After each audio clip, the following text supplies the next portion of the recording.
pedophilia, Pizzagate, molestations, the raping of the innocents, poverty, our economical structure, our currency, and the revolving around pretty much our hormones. I was discussing earlier about these things and how testosterone might not be so important. However, to these realities, they are very important. They are very important to procreation. They are very important for women who are in the stages of pregnancy, and as well is what makes women fall under this spell, or this thing that the difference between, what is a strong woman and what is not a strong woman, when she falls weak to that hormone, that she falls under the man's spell with her testosterone and really turns, these things. And these are the power struggles, because men too, as a hive mind, they're not even totally aware of it, because they're still asleep when in that world, in that awareness. And they are like armies. They're like hive minds, and they can be manipulated very, very easier than women. And so what happens is, it doesn't matter, because men are so very much capable of doing the same, and they are, and that's because there's a weakness there, okay? There's an off balance, okay? So what happens is, women wear lipstick, they wear makeup, and during certain times of the month, their lips turn more red and fuller. So how are we going to hide it, or how are we going to show it up, or so this is what the tricks of the trade might be. And so that's how men are able to read it. And also, you can smell a woman just like you can a man, like a mile away, right? Even within a car with your windows closed and everything. And it's this thing, it's a sweet smell that you can get, and it might totally turn other women off, but it will turn men on. And the same goes with testosterone, and in this kind of down reality, which is very important to the procreation and survival of mankind. Okay. So, in a similar thing that that you can get in this way, that adrenaline, it works better with testosterone, because it just and then the more the man works, and he gets, and this is where the workforce comes in, to why they prefer men over women. And well, when we get the robots in, it will no longer be that case, but that's okay. Let's keep moving forward. Let's hope we can move beyond all these things. We can't just, I know that in a certain kind of way, we want to just leave it all escape and leave our bodies. And for the most part, people who are very uncomfortable in poverty situations, and who are being raped or molested or things like that, and they have to deal with it, and if they don't self-medicate, what happens is they end up with kind of injuries, or they end up with mental kind of compensations, where the society decides, hey, we got to give you medication or whatever, and most of the times it's enforceable through criminal activities and the liberation of each situation is different. How we get you out of that and liberate you is by giving you medication, and you have to agree to it, even if there's nothing really wrong with you. But those are ways out, apparently shortcuts, but they never work. But society seems to think, okay, and they allow it because it's called justice. And it is, and then it's not. So, we're dealing with it from the outside. We're going to catch these criminals, and we're going to put them, and we're going to make sure. And there was a time where, they would put them in prison and give them saltpeter, and then they wouldn't be able to cause any harm because the testosterone and things like that, and because they were really aggressive. But then again, there's other issues where the doctors can, or the body can malfunction, and they say, okay, so we're going to remove your gallbladder because of the bile and all these things. It's okay. I mean, we are evolving. Those body parts might not be useful anymore, depending on your diets too. And some people might have to undergo chemotherapies and fight continuously, like we do with our system, in order to survive. Economically, that structure that supports these things is not abundance. It's just winners and losers, and we're not going to get anywhere this way. Because anything we do, even if we don't do, okay, let's say a child gets raped continuously to feed her family in somewhere in a it doesn't matter where it is, and it's happening and nobody can do anything about it. It imprints the whole of humanity that we have to deal with and move forward, and we have to go inwardly. Now when we see it and it's exposed in our faces and we're like, oh, and it triggers us, that's the key. Hold on to it, work through it, maybe have group sessions. How do we feel? Let's do some kind of prayer together. How do we resonate? Let's do an intention. Let's see how it is affecting us and how we can heal ourselves from within so that the world can heal. How we can be able to mindfully respond internally to these things and work through them. Anyway, so it is very important, because from the age of when you're born to the age of 7, that's the root chakra. That's very imprintable. That's very, every 7 years your blood undergoes changes too. So what happens is, when there's a lot of babies being born. There's a lot of unwanted children, and there's also a lot of people who can't have babies. And sometimes, it could be same sex, it could be whatever. And they take the baby and they're doing really good for it. That is very fortunate for those children who can get out of orphanages, and that just total disconnect from the mother and the feeding and the microbes that might be very useful for the antibodies to become a stronger baby. That bond that is so very important to the material wealth of abundance that the baby will eventually learn have to, all these things connect. And the more disconnect, the more you will become controlled over, or learn how to control others. Okay, and that's not a very good pattern to go through and follow. And why we're here.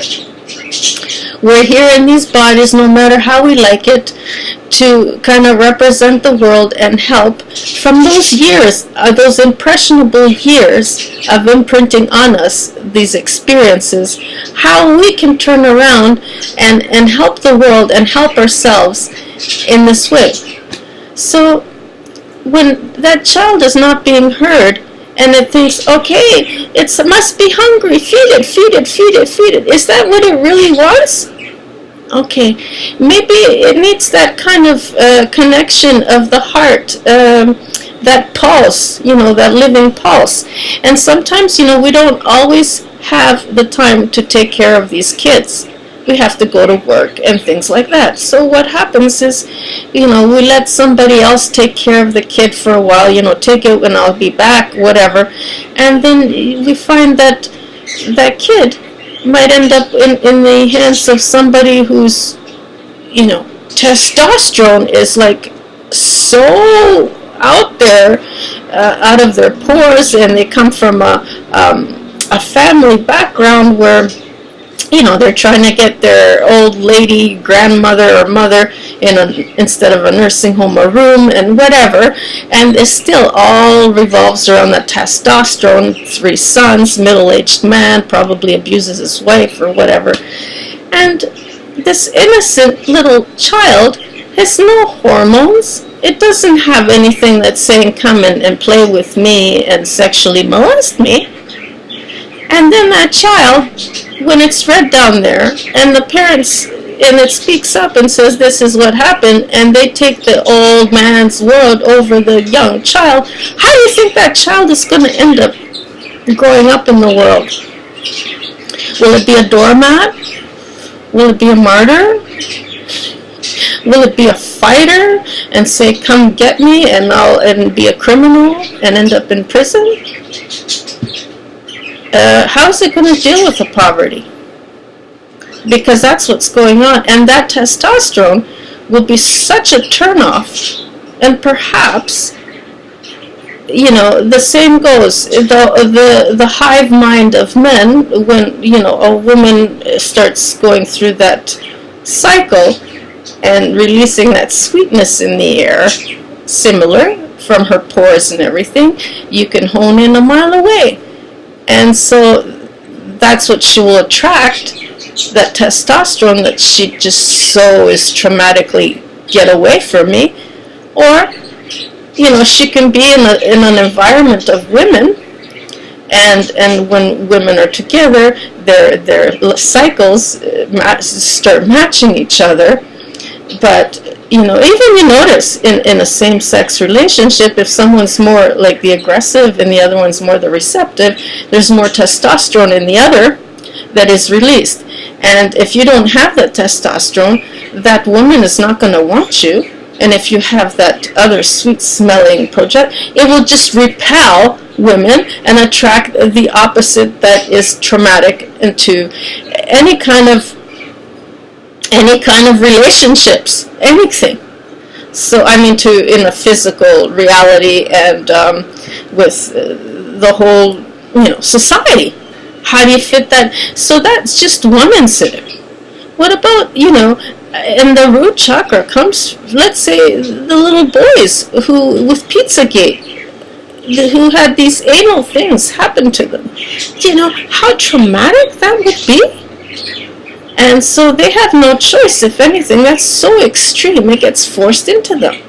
And if you don't like it, well then, and this is the thing, you gotta learn to like it. And if you don't like it, and you don't learn to like it, then you be, even if you can survive the 7 years, people turn, and they become those molesters, they become those rapists, and they become that dynamic of abuse, of control. So you get into situations where there's sex trade workers, and there's certain age, because it's the raping of the innocents. We don't want something that's already damaged goods. But then you get, you draw the line. Where do you draw the line? Sometimes it's good, seduction and the body and the women who like men, and you can idolize, but then when do you know when to stop and not become enslaved by that idolizing and worshiping of that body? Women love it who are, let's say, they become strippers because they never had that attention before, and then they get it through stripping. And then they obtain that power, and they become very powerful, or they become, those sunshine girls and auto show trade worker or whatever, and they're showing off their body, and they obtain that power from the men, and then they become like public speakers and things like that, and you wonder, how did that girl get, but she's a single mother anyways, and she really made it. So these are like little threads, and we're all hurting. So when we look at these things and how we make it and how we don't make it, we have to go inside and deal with it this way, because there is no justice trying to bring these people to justice, because, hey, those people, most of them, are fucking dead, have recycled. Who are you bringing to justice? Those kids who had no choice but to turn that way in order to... if anything, they need help. They need maybe not enforcing self-medicating on them. Or, it's something that we need more workers out there to help counsel people and do more prayer and do more one-on-one if we have to, mixed groups, circles. It's already being done through grief and loss in this way. We don't have to suffer like this anymore. So, let's see what we can do from us internal perspective. And I was saying before, there's many tools, and I was using before analogies. The Kabbalah with the 12, and then the systems and the organs and the worlds and 13, and then they collapse like all geometrical things. Then we're dealing with 6, and then we're dealing with the pyramid, the triangle, and that can become the Merkaba, the tool, and we can start going even through each chakra. Okay, so one is this way. You can say that's the electrical component. Oh, okay. And that can be moving counterclockwise. And then there's the other one, the magnetical component. Okay, call it feminine. And then have it working clockwise. And then whatever one, you can see it whatever color you want. I'm looking at it for some reason. It's gold. It's like a yellow. I don't know, any color you want. You can be translucent. And so then you take it to those areas. Let's say the root chakra. Let's say and you have it, and you create that sphere from that. Or you can do it like just one big one, right? Like I was talking to before, just one big one, and then it can even extend later on, into a godhood thing, right? But these are kind of tools that we can use, or we can just do simple intention. Prayer is into the intention. How do we feel? How is this making us feel? Dive deeper into that feeling. Don't question it. Just how do you feel by seeing a child being raped? Don't you want to hear it out? Don't you want to feel it? Whatever you're feeling is that part of you that you're feeling that has been untouched. And we can clear this on a collective level. And it's so very important, because that's the way we are going to get justice. We're not going to do it by externally punishing and removing body parts and giving people saltpeter and giving them sex changes and all. It's already happening, but it's not happening in a way that, that's forced from the environment because of poverty. And we have to look at that and where the power structures are and what it revolves around, and the disconnect and the control. That's what dark black magic is. The raping and taking of the innocence and not allowing it to express itself and work with it in a loving way, that we have to show pity upon compassion. So these things we will sort out, but trying to fight it and bring them to justice, we're not doing that. That's not going to happen. And we can disempower people. By disempowering people, what kind of power are we getting? That's not going to be, by doing it the way that they're doing it in that system, in that kind of way, we're only promoting that system even more to continue on. And that's all I'm wanting to say, is that, and on a hormonal level, yes, it has a lot to do. Once we wake up and we become responsible, meaning, that word responsibility has become very tainted. Responsible in a way that we're awake and we're no longer can be manipulated into a hive mind mentality where we're confused in a way that we're being programmed and influenced through hormones. And yes, the food that's being intoxicating to us, we have certain diseases and things that we have to deal with, that it all comes down to whether it's emotional, physical, spiritual, on the soul level that we're clearing. And when we're fighting and our certain body parts, like for instance, we end up with disorders and not eating properly, because the denser we are, the thinner we can be with all the stresses but then when we lighten up, we end up overweight, because it's like, wow, right? And our nervous system needs to deal with it somehow. However, we can end up in certain situations where our body starts shutting down. And it's like, and the allergic reactions, the infections, the agitations that we take internally, if we're not able to express and we're just eating, we can end up with our blood changing in a way that we have to, there's a lot of processed, synthetic, and man-made things, preservatives, that man keeps intervening to kind of make things better, and in a way we end up with things like diabetes. Because we rather pick the fruit from the tree before it ripens, or have our own trees within, like have like greenhouse markets. No, we don't. We have to pick them before their time, smack them around a bit, so that they when they do maybe ripen, they taste like they're all bruised and everything. And who wants to eat that shit? And we throw it out. And this is what we're doing to the earth. We're raping it. And we're not getting anything, and we're feeding ourselves with poison and toxins. So all this is on an emotional level that we have to clear from within, and what we're doing to humanity, what we're doing to the innocence, what we're doing to nature, what we're doing to us.